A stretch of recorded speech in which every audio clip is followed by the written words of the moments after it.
In just 28 days, something is coming that has millions of Social Security beneficiaries waiting with complete disbelief, with anxiety, with genuine concern about what this means for their financial security and their ability to meet basic needs. And I know that so many of you in this community, whether you're receiving retirement benefits, SSDI, survivor's benefits, spousal benefits, SSI, VA benefits, railroad retirement, or you're living on any type of low fixed income, you're watching this very closely right now. You're checking the news. You're worried about what's going to happen. You're wondering if your benefits are safe. What's coming at the end of the month has a lot of people concerned, and honestly, I understand why. After everything we went through just a few months ago, after the chaos and uncertainty and real hardship that so many people experienced, the idea of going through that again is terrifying. And I'm not going to stand here and tell you there's nothing to worry about, because that wouldn't be honest.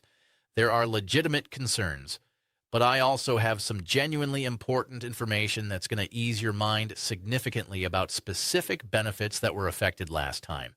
So let's talk through every single detail of what's happening in 28 days, what it means for your benefits, what's different this time compared to what we experienced before, and what we all need to watch very, very closely as we approach the end of January. Hey everyone, it's Tony here at Retirees Benefits. And before we dive in, before we get into all the details and the dates and the policy stuff, I need you to know something important about why I'm here and what this channel is about. I've been advocating for people in this community for years. I've walked through government shutdowns with you, benefit changes with you, COLA adjustments that didn't keep pace with inflation, policy shifts that affected millions of people, and every twist and turn that comes with living on a fixed income in an economy that seems designed to make things harder for people like us. I'm here for you in any way that I possibly can be, not just when things are going well, not just when there's good news to report, but especially during times like this when uncertainty creates stress and fear. I'm committed to giving you accurate information, honest analysis, and clear explanations of what's happening in Washington and how it affects your life. Always drop your comments, your questions, your feedback down below, and I will continue to work diligently on your behalf to keep you updated with everything going on. That's my promise and my commitment to you, and I'm not going anywhere from that ever. When things get tough, when the news is confusing, when you don't know who to trust or what's really happening, you can count on this channel to give you straight answers without political spin, without trying to scare you for clicks, without pretending things are better or worse than they actually are. Now, quick little trivia question for you, though I suspect most of you will remember this all too well. Do you remember what happened in all of October and the first half of November this past year? I know you probably remember it very vividly because a lot of you in this community were very concerned and also hurt by that situation. Some of you experienced real hardship. Some of you went without food. Some of you didn't know how you were going to survive. And that's not an exaggeration. That's the reality of what happened. We were in a government shutdown. In fact, the longest government shutdown in the history of this country. 43 days. Let that sink in for a moment. 43 consecutive days where the federal government was partially shut down. That's how long the government was shut down. It was brutal. It was chaotic. And for people living on fixed incomes, for people depending on government benefits to survive, it was absolutely devastating in many cases. And then lawmakers came back finally after 43 days of partisan fighting and political theater and putting millions of Americans through hell. They came back and passed an extension to reopen the government, but only for a limited amount of time. They didn't pass a full-year budget like they're supposed to. They didn't actually solve the underlying problems. They just kicked the can down the road. Well, guess what? That extension expires at the end of this month in 28 days. So basically, they reopened the government from the middle of November until January 30th, basically the very end of this month. We have 28 days to go until we're facing, yet again, another potential government shutdown unless lawmakers do something, unless they pass another funding bill, unless they can actually do their jobs and keep the government operating. And based on their track record, based on what they've accomplished in the last month and a half, I'm not filled with confidence. Now, let's revisit something important. Let's talk about what lawmakers have actually done in the last month and a half since they reopened the government in the middle of November. What have they accomplished? What critical legislation have they passed? What problems have they solved? Well, they've gone on a couple of vacations. They've taken multiple weeks off for the holidays, Christmas recess, New Year's break, and honestly, a whole lot of nothing other than that. I'm not saying this to be political. I'm not trying to bash one party or the other. I'm just stating facts. Both parties, both chambers of Congress, the House and the Senate, they've accomplished very little in terms of long-term government funding. They've held some hearings. They've made some speeches. They've appeared on cable news. But in terms of actually passing the legislation needed to keep the government funded past January 30th, they haven't done it. My point is this. When they come back here in a matter of days, when they return from their latest break and they're back in session for 2026, they've got a massive amount on their plate to pass before the end of the month. Otherwise, we go into yet another government shutdown, and they don't have a lot of time. They've got maybe 3 weeks of actual working days to negotiate draft legislation, get it through committee, pass it in the House, pass it in the Senate, reconcile any differences, and get it signed by the president. Technically, the government is funded through the end of Friday, January 30th. But then on Saturday, January 31st, we'd be in another shutdown. Midnight on January 30th, the funding expires. January 31st, if nothing has been passed, we're right back where we were in October. Government offices start closing. Non-essential personnel get furloughed. Services start getting disrupted. And millions of Americans start worrying about their benefits again. And here's the reality I need to share with you, and I'm not trying to be alarmist, I'm just being honest. According to what I've been reading from political analysts, budget experts, people who follow this stuff closely, and according to what lawmakers have actually accomplished or haven't accomplished in the last month and a half, the likelihood of going into another government shutdown is very, very high. Very, very likely. I'm not saying it's guaranteed. Things could change. They could pull off a miracle in the next few weeks and pass a comprehensive funding bill. But based on the current trajectory, based on how divided Congress is, based on how little progress they've made, based on how they've spent the last 6 weeks, I think we're probably heading for another shutdown. So literally in 4 weeks from now, maybe less, we're probably going to be in another government shutdown. Now, is this going to be another prolonged 43-day shutdown? Another record for this country? Maybe. Who knows, right? It's anybody's guess at this point. It depends on how quickly they can reach a deal. It depends on political calculations about who gets blamed. It depends on whether there's enough public pressure to force them to act. But that's where we're at right now. They have not passed the additional bills and legislation needed to keep the government open long term through the end of the fiscal year, which is September 30th, 2026. They could pass another short-term continuing resolution that funds the government for another few months and kicks the can down the road again. They could pass a full-year omnibus spending bill that funds everything through September, or they could fail to pass anything and we shut down again. Those are the three scenarios we're looking at. Let me be very clear about who this affects, because when people hear government shutdown, they sometimes think it doesn't apply to them. They think it only affects government workers or people in Washington. But that's not true. A government shutdown affects millions of ordinary Americans who depend on federal programs and services. Every single beneficiary needs to pay attention.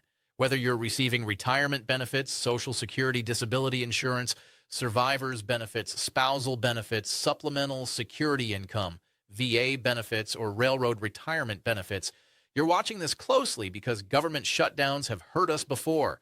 We've seen services get delayed. We've seen offices close. We've seen benefit processing slow down or stop entirely in some cases. SNAP recipients, especially those of you who depend on food stamps to feed your families. I know what happened in October and November was devastating for so many of you. I remember the comments on my videos. I remember people telling me they had no food in the house. I remember people describing how they were going to food banks, skipping meals, trying to stretch nothing into something. And I don't want to sit here and pretend like, oh, I know exactly what you felt like. No, that would be ridiculous for me to say, because here's the thing. Everybody experienced that situation very, very differently. Some people were able to get through it. Maybe they had some savings. Maybe they had family who could help. Maybe their state or local agencies found ways to bridge the gap temporarily. Some people really, really struggled, and it was a nasty situation. It was scary. It was demoralizing. It was genuinely traumatic for people who were already struggling financially and didn't know where their next meal was coming from. And then the government, in its dysfunction, made it worse by shutting down and interrupting benefits that millions of people depend on to survive. But here's where I have some genuinely good news for you, and this is really, really important. This is the information I want you to focus on because this changes everything when it comes to your food assistance. In that short-term bill they passed back in the middle of November, the continuing resolution that reopened the government, there were actually 3 long-term appropriations that went through until the end of the fiscal year. They managed to pass some full-year funding for certain programs, even though they couldn't agree on a comprehensive budget. And one of them, one of the most important ones for the people watching this channel, was for the food stamp program. SNAP, the Supplemental Nutrition Assistance Program, received full funding through September 30th, 2026. That's locked in. That's done. That's not subject to another shutdown fight at the end of January. So here's what this means for you. If we go into a government shutdown on January 31st, and I think we probably will, there will not be a lapse in SNAP benefits this time around. Let me repeat that because it's crucial, and I want to make absolutely sure you understand this. Even if we go into a government shutdown at the end of January and we roll into February still in that shutdown, or even into the middle of March, who knows how long it could last, you will not see a lapse in food stamp benefits like you did in November. You will not wake up on the first of the month and find that your EBT card wasn't loaded. You will not have to call your state SNAP office and get conflicting information about when benefits might be restored. You will not have to scramble to feed your family with no money and no benefits. That nightmare scenario won't happen again at the end of January, not this time. Why? Because they passed a long-term appropriation bill that keeps the food stamp program fully funded through the entire fiscal year, which runs through the end of September 2026. That money is there. It's appropriated. It's not subject to the shutdown drama. SNAP benefits will continue to be processed and distributed regardless of whether the government is open or closed on January 31st. So all of you who got hurt in the first half of November, when benefits didn't go out, when you were wondering how you were going to eat, when you were stressed beyond belief, worried about your kids, worried about yourself, worried about elderly parents you were helping support, that nightmare scenario won't happen again at the end of January. Your food stamps will be fine. You'll continue to get paid. No delay, no lapse in benefits, no disaster like we saw in November. This is huge. This is genuinely significant good news. This means that even though a government shutdown is annoying and creates a lot of uncertainty, even though it's frustrating and it affects other services and it's a symbol of government dysfunction, at least one of your critical lifelines, your food assistance, is protected this time. The lawmakers, for all their dysfunction, at least managed to protect this one program that millions of Americans depend on. Now, I'm not here to scare anybody, and I hope this next part doesn't worry you, but I do want to give you complete information so we can all be on the same page and understand this fully. Let's just say, and this is hypothetical, this is looking way down the road, that we get to October of this year and we're in another government shutdown that lasts into the middle of November. If that happens, if we're looking at another shutdown around the same time next year, we could potentially see another lapse in food stamp benefits again at that time. Why? Because the funding that was appropriated runs through September 30th. If they don't pass a new budget by then, if we're in another shutdown fight in October and November, we'd be back in the same situation where SNAP benefits might be affected. But listen, don't worry about that right now. That's a very long time away. That's 10 months from now. We have no idea what lawmakers are going to do between now and then. We don't know what the political landscape will look like. We don't know what deals might be struck or what crises might force them to act. Honestly, I probably shouldn't even be mentioning it, but I just want you to have the full picture. I don't want to surprise you later. I don't want you to think I wasn't being completely honest. The important thing, the thing you need to focus on right now, is for the shutdown potentially coming at the end of January, your SNAP benefits are protected. Your food assistance is safe. You can breathe a little easier about that specific concern. And honestly, I don't foresee a government shutdown in October and November anyway. Why? Because of the midterm elections. There are elections in November 2026. Congressional seats are on the ballot. House members, senators, they're all facing voters. There's no way they would shut the government down a month before the midterm election. That would be really, really bad politics. I mean, they can do it. Never put it past lawmakers to not get their work done, right? We've seen them make bad political decisions before. But shutting down the government a month before midterms, disrupting services, interrupting benefits, creating chaos right before people go to vote would be a spectacularly bad idea. Both parties would take a beating in the polls. Voters would be furious. Campaign ads would write themselves. They shut down your government right before the election. So, I think we're probably safe on that front.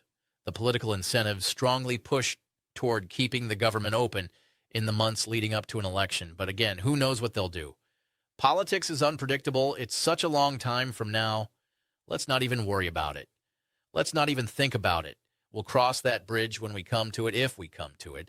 Right now, let's focus on what's happening in the next 28 days and what you need to know. So, here's the bottom line. For everyone watching this video who's concerned about what's coming at the end of the month, who's been losing sleep over this? Who's been worried about whether history is about to repeat itself? Your SNAP benefits are safe. No lapse, no delay, no problem. If you depend on food stamps to feed yourself or your family, you can stop worrying about that specific issue. That's one less thing to be anxious about. Your Social Security checks, those continue regardless. Social Security benefits are considered mandatory spending, which means they continue even during government shutdowns. The funding for Social Security doesn't come from the annual appropriations process.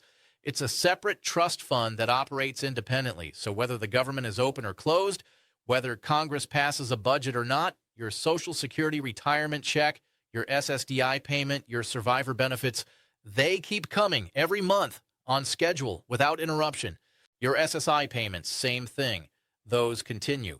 Supplemental security income is also considered mandatory spending. It's not subject to the annual appropriations fight. Your disability benefits, they keep coming. The checks don't stop. The direct deposits don't pause. Your money arrives when it's supposed to arrive. Government shutdown or not. The government shutdown creates headaches in other areas, absolutely. Certain services might be delayed. If you need to call Social Security for a question, wait times might be longer because some staff get furloughed. If you need to visit a Social Security office in person, some offices might operate on reduced hours or close temporarily. If you're applying for benefits, processing times might slow down. If you're appealing a decision, hearings might get postponed. But your core benefits that you depend on to survive, the monthly payments that keep you housed and fed, those are protected. They continue. That's federal law. Mandatory spending continues during shutdowns. So you don't need to panic about your Social Security or SSI check not arriving. That's not going to happen. And speaking of this year being nuts, let me tell you, if you thought 2025 was busy, if you thought last year was chaotic with all the policy debates and the shutdown and everything else, get ready. 2026 is going to be wild with all the different things happening. Government funding battles, we're going to have this fight again at the end of January and possibly multiple times throughout the year. Potential policy changes. There are always proposals to adjust Social Security, to change COLA calculations, to modify benefit formulas. Benefit adjustments will have the 2027 COLA announcement later this year. Midterm elections in November, which will dominate the news and influence everything Congress does. It's all coming. I'm honestly excited to see what happens. I mean, not excited about government dysfunction or people suffering, but excited to be here providing information, helping people navigate the chaos, making sense of confusing policy debates. Hopefully, something very advantageous for all of us comes out of all this. Maybe the political pressure creates momentum for better policies. Maybe the election focuses attention on the needs of seniors and people on fixed incomes. It's still yet to be seen. I don't have a crystal ball. I can't predict the future.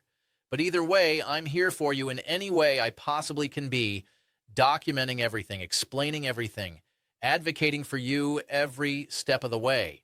So here's what you need to do right now. Here's your action plan. Action 1, don't panic about the January 31st shutdown deadline. I know it's stressful. I know uncertainty is hard, but your core benefits are protected. Your Social Security continues. Your SSI continues. Your SNAP continues. The sky is not falling. Yes, it's annoying. Yes, it's a sign of government dysfunction, but your immediate financial security is not at risk.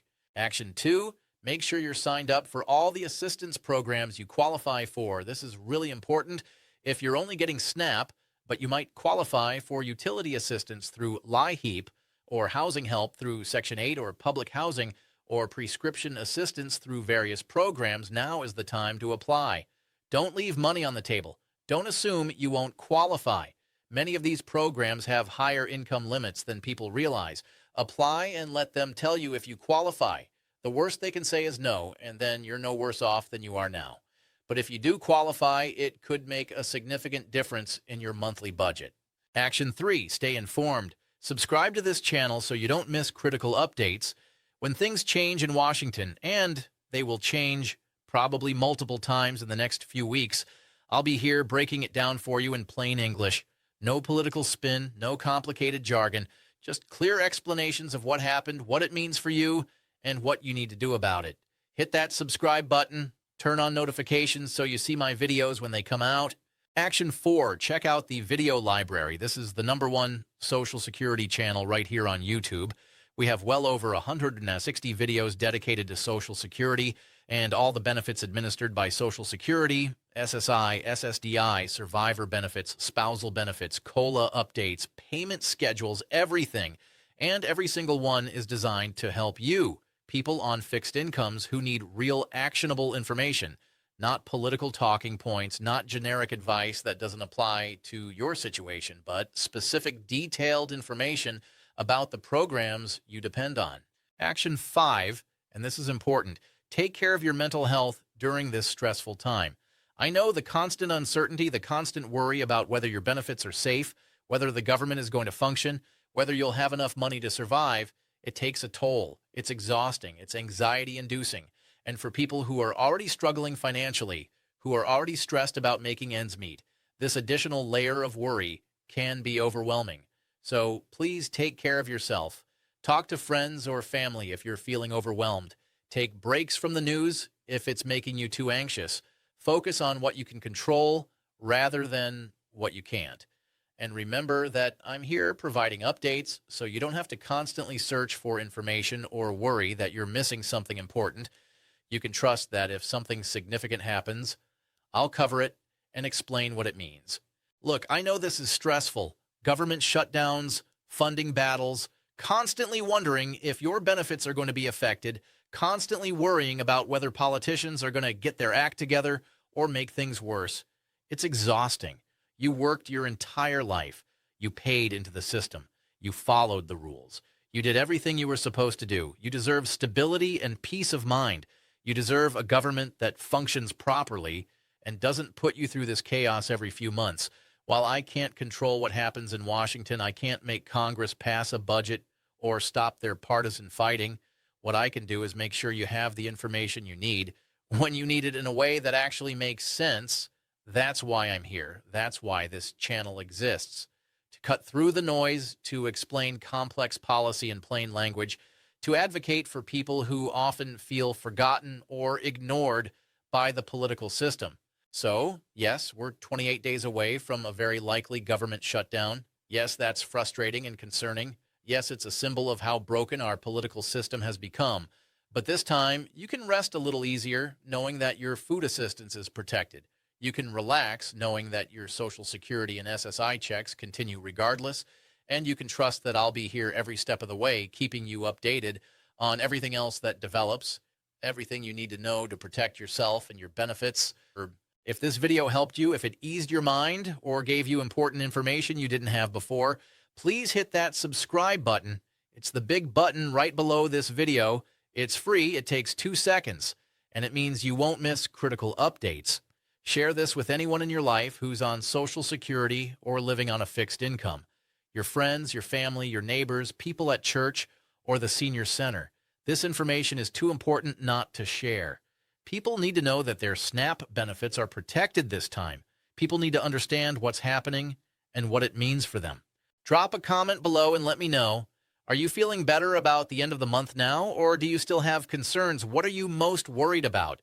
What questions do you have? I read every single comment, and your questions help me know what to cover next. What issues matter most to the people watching this channel? What information you need that you're not getting elsewhere? Remember, we're in this together. You're not alone. There are millions of people in the same situation, watching the same news, worrying about the same things. And together, as a community, we support each other and share information and help each other navigate this chaos. I'm not going anywhere. I'll be here through the shutdown, however long it lasts, through whatever comes next, breaking down every development that affects your benefits. Until next time, enjoy your day, take care of yourself, try not to stress too much about things you can't control, and I'll catch you again in the next video with whatever updates develop in Washington. Stay strong, stay informed, and remember, your benefits are protected.